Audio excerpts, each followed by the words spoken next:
I'm Coyote Park. My pronouns are he or they. I am a Yurok, Khoi, and Korean two-spirit artist in Tongva territory, Los Angeles. And I'm originally raised in Hawaii, in the Kingdom of Hawaii on the island of Oahu. And I am a multimedia artist. Today is kind of my photo exhibition, but I'm also a filmmaker and a writer and a painter. So how would you say, if you can put your finger on it, the artist in you first sort of started emerging and manifested itself in your life? Oh yeah, I feel like I was definitely always a really imaginative kid. I was always really playful and excited about folk stories. I was always just really like getting into different characters and performance. Always acting as a kid, and that really goes into now with my work with filmmaking. And it wasn't until later on in my life that I really started exploring photo as a medium.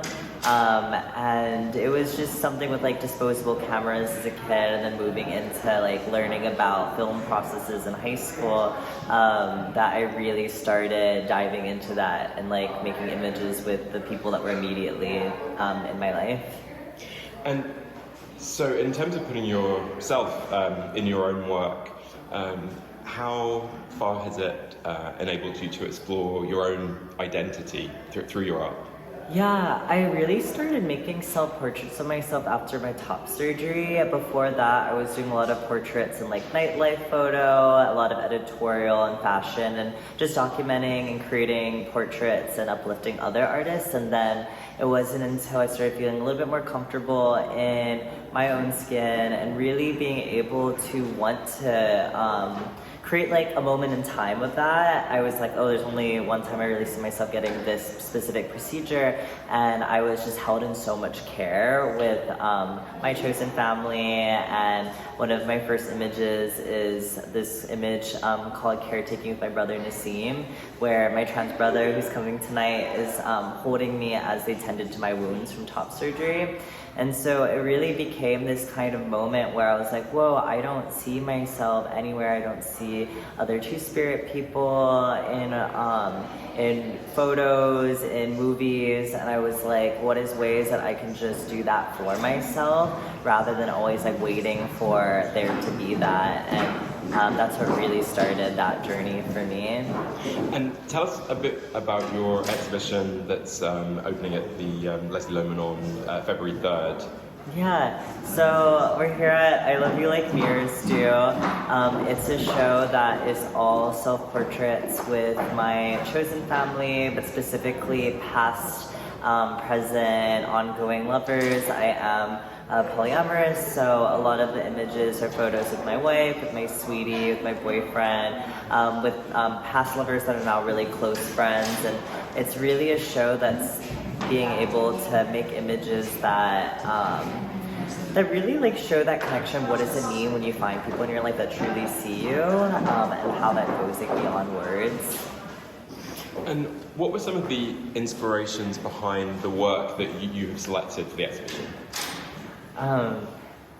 Well, most of the work here is actually inspired by the archives of the Leslie-Lohman. We pulled some images because this is a part of the intervention series, and the inaugural artist for the interventions that the Leslie-Lohman's doing with not only just photographers, but is doing it with any kind of like culture creators. So it can also, they're also working with writers and people that are basically exploring the Leslie-Lohman's archives and creating ongoing conversations with it. So for me, I was looking at like, what does it mean as like my body as an archive, and what does it mean for the ways that not just like looking at queer art histories and being like, oh, there's this huge lack of trans people in art, but then also like not just seeing it as a gap, but seeing it as like this ongoing conversation. So I was looking at photos from the archives to find parts of myself in it, and that's how I really started looking at the images that I made with M, who was the first person that I created these very homoerotic, trans, like gay images of the two of us together. And I was like thinking about what does it mean when I look at movies or shows or paintings of gay men and seeing myself and my loved one in that, but wanting to envision it with our trans bodies like depicted and present together and loving on each other. And really the ways that I was integrating my work with the archives is like, how do I see the trans love in my life in reflection to these queer couples that are in these art histories. And what do you hope that queer people, trans people, two-spirit people who are coming to the exhibition, might take away from seeing your work? Yeah, I feel like my work has always been really public, like in online spaces. I'm always sharing it because I'm thinking a lot about accessibility and the ways that these are images that I really needed as medicine, where I could see like love as a possibility, where I could see myself and others and the trans people around me really thriving in these versions of ourselves that we're growing into or that we're understanding about each other.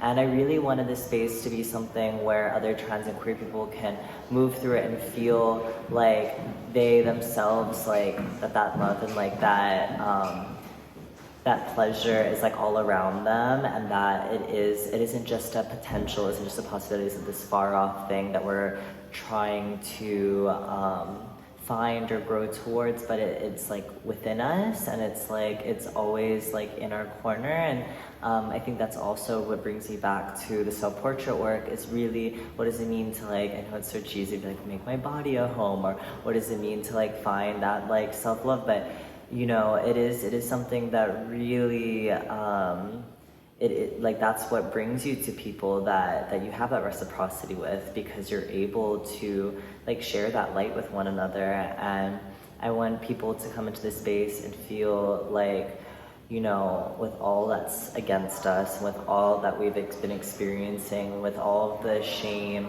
and with all of the things that make us feel like less worthy of love and care, that at the same time we can still rest like in the bed of like the lover, and that we are capable of experiencing that.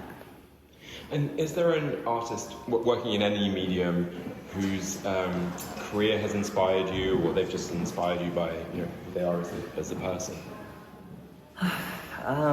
So many people, so many artists.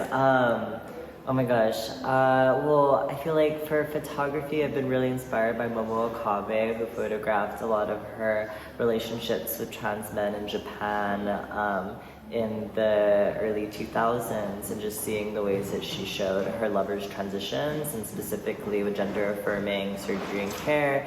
And I'm really, really just inspired by the people in my life. And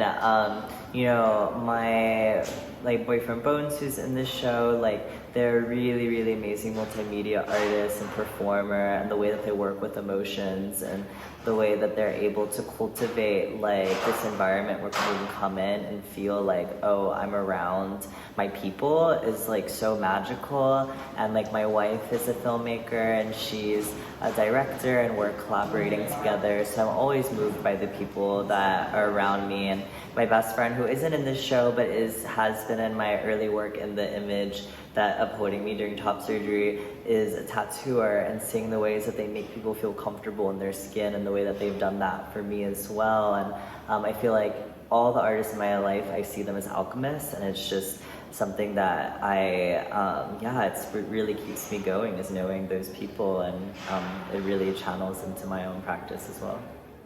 Coyote Park, thanks so much. Yeah, thank you.